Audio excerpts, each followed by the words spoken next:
Hey all, Ron here from Military Images Magazine with a new episode of Life on the Civil War Research Trail.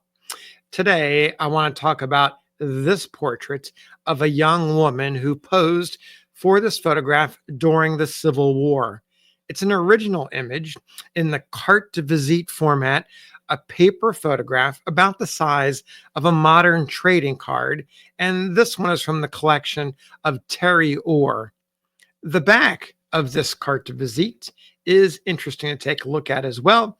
You'll see it's imprinted with the photographer's name in a very elaborate background. The name of the photographer is William Brown, and he operated his gallery in St. Louis, Missouri. As you'll see in the rest of this video, the St. Louis connection is critically important in appreciating the backstory. Also, you'll notice the pencil inscription, Miss Alice Bailey. Put a pin in that because I'll talk about that in a little bit. Now, let's get back to the front of the photograph and let's consider the actual content. It's loaded with symbolism. The young woman is dressed in patriotic garb. That's plainly obvious with the striped dress and an apron on the front. She's flanked by powerful, powerful symbols, a shield representing protection, and on the other side, a national flag inscribed Old Guard, Company A. It's a military unit organized to defend the city of St. Louis. Atop the flagpole is a liberty cap, which is a rarely used image today representing freedom. So, what was the Old Guard and the connection to St. Louis? This is where the whole thing comes together. A trip down the research rabbit hole tells an interesting story. It was also known, the Old Guard, as the Silver Grays. It originated in August and September of 1862. Support for the formation of the Old Guard came from Major General John M. Schofield, who commanded the military district of Missouri. At least two companies, A and B, were organized. That's roughly 100 men in a standard military company. So that would be together 200 men.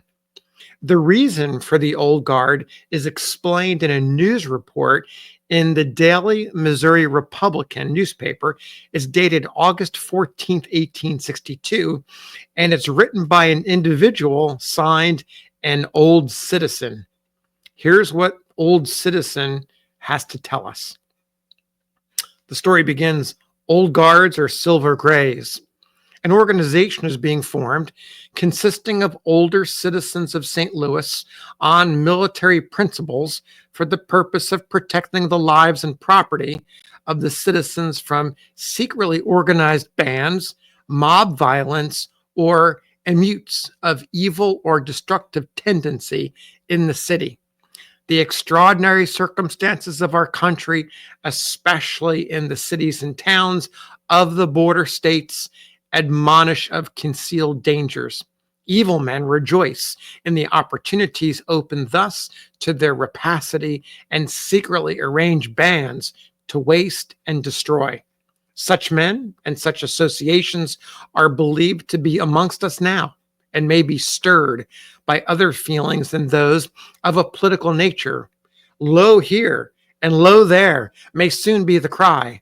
There are grounds of apprehension that some surprise may suddenly bolt upon us while in an unprepared condition caused by the action of a cabal. Fires may be ignited in several portions of the city in order to distract and draw away from the police force. The military protection about us may be hastily removed. Let all be admonished. The posse comitatus could not be, under such a condition of things, made protective. The proposed association, under the title of the caption of this article, is a wise and prudent suggestion.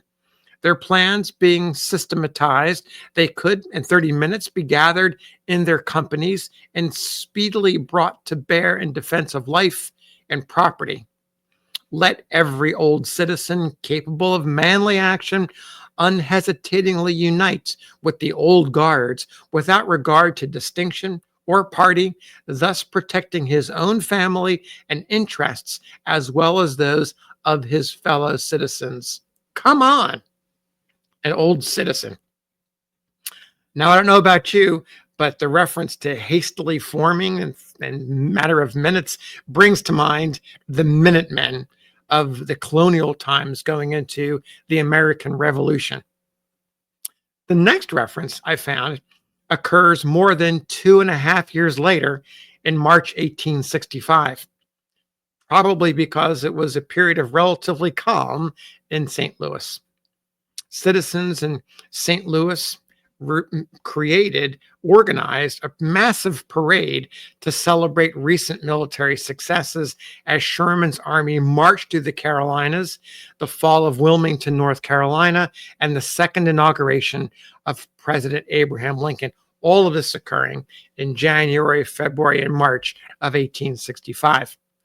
In this massive parade that formed, the old guard, according to this news article that I found, marched up front with the city police and a military contingent.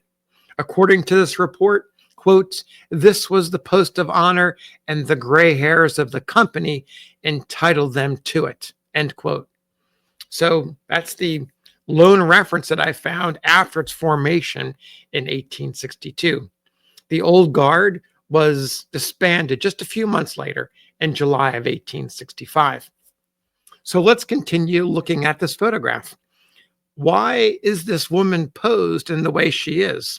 Why is she dressed like this, and why is she flanked by these symbols? Again, the St. Louis identification becomes an important clue. I believe that she was a volunteer at the Mississippi Valley Sanitary Fair, which was held in St. Louis in 1864. This carte de visite might have been sold as a fundraiser for the fair. It was held between May and June of 1864, and it raised a staggering sum of money, $554,591. That's roughly equivalent, when you adjust it for inflation, to $11.2 million today. All this money was raised to support the Western Sanitary Commission's efforts to provide supplies and services to the troops. The Western Sanitary Commission and its Eastern counterpart, the Sanitary Commission, the U.S. Sanitary Commission, were a massive philanthropic organization that really took care of soldiers and sailors during the war.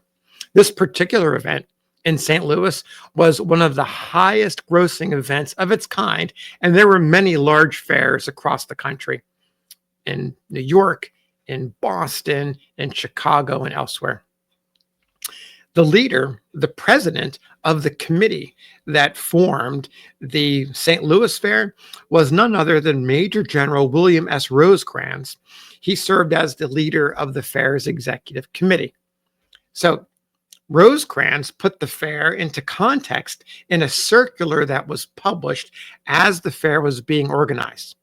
I want to read a passage that references the Western armies. Of course, Rosecrans was commander of one of those armies until the Battle of Chickamauga, and then later on Chattanooga, when he left. Now, he mentions the Western armies. He mentions the early war struggles in Missouri that pit pro-Union and pro-secession forces against each other, and the Revolution of 1776. Let me read this passage to you. Rosecrans says, "While the chief labor must unavoidably fall on St. Louis to organize the fair, we ask the cordial cooperation of all classes and conditions of loyal men and women from the Atlantic to the Pacific, from Lake Superior to the Gulf of Mexico. We ask them to remember how magnificently the armies of the West have fought, often under circumstances of the utmost difficulty and discouragement, how victory has almost uniformly attended upon them, and they have never lost an inch of ground once gained. How Missouri, beset and beleaguered and almost betrayed, held to her first allegiance and, although devastated by fire and sword, has steadfastly refused to be forced into the madness of rebellion. How St. Louis, with paralyzed trade and commercial ruin staring her in the face, with a divided community and the whole Southern sympathy pleading with her for fellowship, did not hesitate for a moment, but with conjoined American and German strength, anticipated attack and destroyed treason at its birth.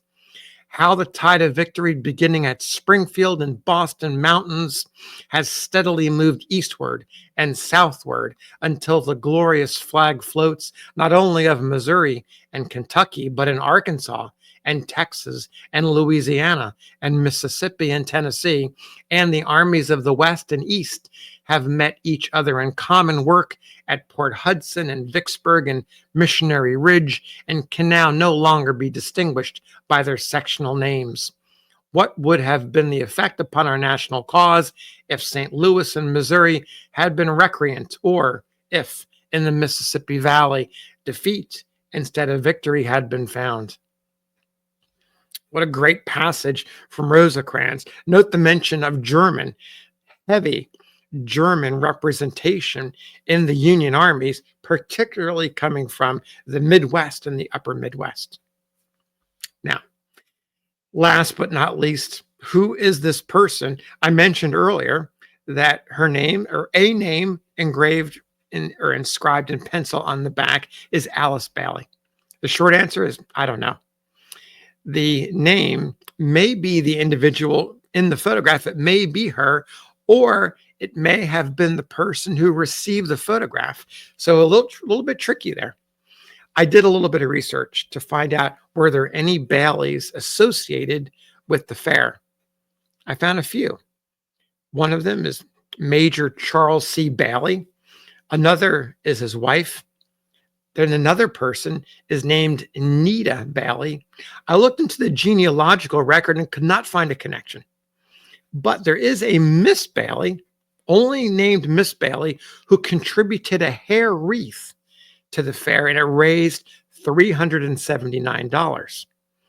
Possibly Miss Bailey is Miss Alice Bailey, possibly a volunteer at the fair, possibly the individual here. If there is a connection between this photograph and Alice Bailey or the other Baileys that I mentioned, I've yet to find it. If you have any clues, let me know. So thanks for listening. We'll see you on the next episode of Life on the Civil War Research Trail.